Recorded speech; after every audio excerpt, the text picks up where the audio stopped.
राष्ट्रीय राजधानी दिल्लीतून एक धक्कादायक घटना समोर आली असून भलसुआ डेअरी परिसरात एका व्यक्तीची हत्या करून त्याचा मृतदेह एका मोठ्या कंटेनरमध्ये पुरण्यात आला। दिल्ली पोलिसांनी हत्येतील आरोपीला अटक केली असून पोलिसांनी दिलेल्या माहितीनुसार हा खून पैशाच्या व्यवहारातून झाला असून खून केल्यानंतर आरोपीने मृताचा मृतदेह एका कंटेनरमध्ये मातीखाली पुरला।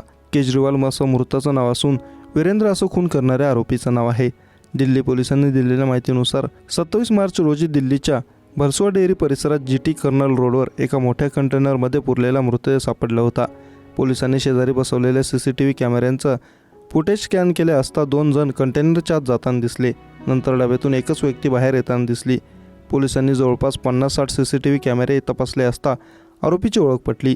वीरेंद्र उर्फ काले असं आरोपीचं नाव असल्याचं पोलिसांनी सांगितलं।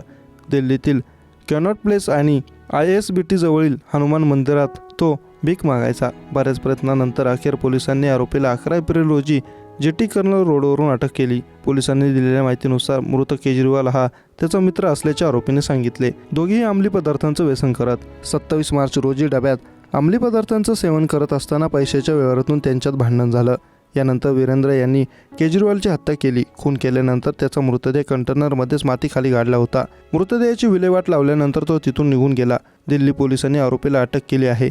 वीरेंद्र हा मूळचा उत्तर प्रदेशातील लखीमपूर येथील रहिवासी आहे। 2010 मध्ये तो दिल्लीत आला। पूर्वी तो भंगार गोळा करायचं काम करायचा, पण नंतर त्याला अंमली पदार्थांचे व्यसन जडले। दरम्यान त्याची केजरीवाल याच्याशी मैत्री झाली। त्यानंतर पैशांच्या व्यवहारातून वीरेंद्रने केजरीवाल याची हत्या केली आहे।